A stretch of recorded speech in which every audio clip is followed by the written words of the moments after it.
안녕하세요. 아이들의 두뇌 교육을 책임지고 있는 노규식의 슬기로운 부모 생활입니다. 반갑습니다. 밖에 나가지도 못하지만 봄은 왔고 이제 봄이 가려고 하나 봅니다. 날씨가 많이 더워지고 있는데 그래도 우리는 우리 아이들의 교육, 특히 두뇌 교육을 위해서 또 오늘도 뭔가를 좀 같이 해보도록 해야겠습니다. 자, 오늘 사연 한번 같이 보시죠. 63개월 남자아이의 부모님이 주신 질문입니다. 우리 아이는 외동아들 만 5세로 앞으로 더 필요한 부분이 무엇이 있는지 궁금해서 질문을 드립니다. 그렇죠. 사실 아이에게 필요한 게 무엇인지 아는 거 되게 중요하죠. 말문이 늦게 트여 언어치료 다니고 있지만 사실 완벽주의 성향으로 자신 있을 때 그때 소리를 내는 성향이라 더 어릴 땐 혀를 많이 안 써서 굳은 점도 있지만 늦게 트였고 지금은 많이 좋아졌고 보통 애들보단 말솜씨 어휘력 서툴고 늦어요. 하지만 우리 아이 특징은 스스로 어려운 걸 다 포함해서 한글 떼고 영어 단어라든지 읽기 엄청 좋아하고 외우는 거 숫자 다 읽고 한글, 영어, 한자, 일본어 개념을 알고 있어요. 박사님께서 올려주신 재능을 알아보는 법, 우리 아이 똑똑한지 알아보는 법을 보면 반복적인 좋아하는 거는 자동차 책 종류별로 외우기, 영어 단어 책 보기, 글을 보고 기억하는 건 잘한다는 점과 어휘력은 빼고 퍼즐을 잘 맞추고 포인트를 잘 잡아서 캐릭터 표정 연기 잘하고 음악 노래를 좋아합니다. 엄마가 객관적으로 봤을 때 학습 관련 좋아하고 어린이집 원장님께서는 하나를 가르쳐주면 습득력이 빠르다고 하셨고 유치원 선생님께서도 노래 가사 보여주면 금방 외우고 노래도 잘 따라한다고 하네요. 언어에서 늦을 뿐 똑똑한 아이 같다고 종종 듣곤 합니다. 학습을 좋아하는 것인지 지금은 아이한테 필요한 게 있거나 앞으로 도움이 되는 게 있다면 어떤 조언이라도 듣고 싶어요. 참, 언어가 늦게 트인 아이가 똑똑하더라는 옛말 이 가설은 어떻게 생각하시나요? 하셨습니다. 우선 이 사연에서 제가 좋게 생각하는 거는요, 언어 치료를 빨리 받으시는 점이에요. 사실 우리가 아이들에게 어떤 치료를 해주게 되면 그 아이가 문제가 있다라는 거를 부모가 인정하는 것 같아가지고 주저하고 부정하시고 하다가 때를 놓치시는 경우가 많거든요.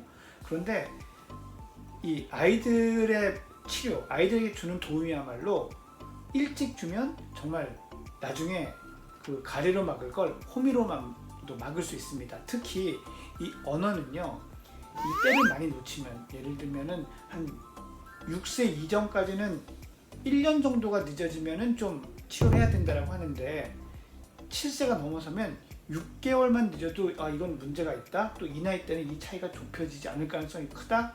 이렇게 보거든요. 그래서 너무 심각하게 생각하지 않으시고 언어 치료를 해주신 점, 이 점은 제가 정말 먼저 칭찬드리고 싶습니다. 이 아이의 모습을 보면 흉내내기도 잘하고 뭔가 외우고 기억하고 이렇게 하는 걸 좋아하고 이 언어 책을 읽는 것, 활자를 좋아하고 그게 한글에만 국한되지 않고 영어, 일본어 이런 것에도 확장이 되고 있죠. 유치원에서 하나를 가르쳐주면 좀 둘을 아는 것 같은 이런 모습을 보인다. 과연 우리 아이한테 무엇을 해주는 게 지금 제일 좋을까라고 하셨습니다. 저는요, 많이 놀아주는 게 필요하다고 생각합니다. 지금 이 아이의 이 면들 다 좋을 수 있는 면들이거든요. 문자도 빨리 알고 책의 내용도 좋아하고 언어도 좋아하고 기억력도 좋고 배우려 하고, 그런데 이게 항상 사람과 친해질 수 있는 능력과 똑같이 성장해야 돼요. 정서적으로 좀 부끄러움이 많거나 또는 사람을 사귀는 데 어려움이 있는 아이들, 아주 심한 문제가 있지는 않더라도 이런 아이들도 자기만의 세계에 마음껏 빠져들기 위해서 그렇게 지적인, 인지적이라고 표현하죠. 책의 내용이라든지 세상의 어떤 사실들, 팩트들, 과학적 사실이나 역사적 사실에 집중하는 이런 아이들이 많이 있습니다. 근데 그것뿐만이 아니라 사실 사회성 자체가 느리게, 더디게 발달하는 아이들도 그 안에 포함되어 있을 수 있어요. 근데 이렇게 되면은 뭐가 문제냐면 좀 성장하고 나면 이 사회성 부족 때문에 이 인지적 재능, 언어적 재능이 더 이상 성장하지 않는 경우가 많습니다. 이 차이가 무시되고 크게 되면 이런 아이들이 있어요. 척척 박사예요. 수도 다 알고요.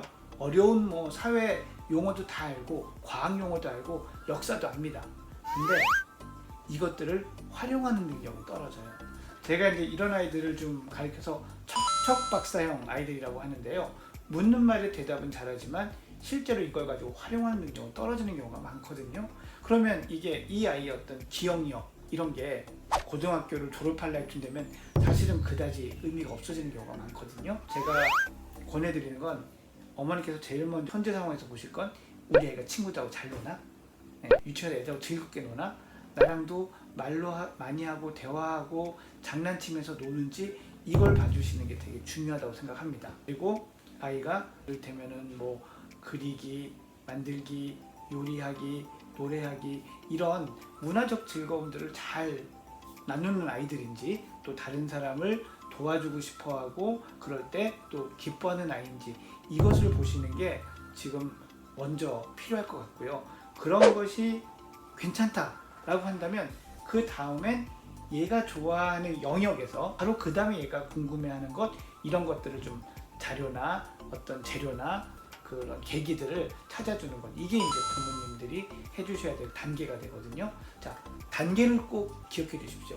정서적, 사회적 관계를 충분히 가질 수 있게 하라. 1번, 2번, 이 아이가 좋아하는 영역에서 그 다음에 무엇이 필요한지를 찾아라. 이 두 가지 원칙을 가지고 아이를 살펴보신다면 어머니께서 해주실 일이 필요한 일이 뭔지가 조금 더 보이지 않을까 생각을 합니다. 혹시 이 답변 보시고 제가 말씀드린 것에 대한 추가적인 질문이 있으면 올려주시면 제가 보고 그것에 대한 답변도 드리도록 하겠습니다. 오늘 시간은 여기까지고요. 또 다음 시간에 좋은 질문들 우리 같이 생각해 볼 만한 것들 가지고 찾아뵐 거고요. 구독, 좋아요 많이 눌러주시고요. 구독, 좋아요 눌러주실수록 육아가 즐거워집니다. 여러분 안녕히 계세요.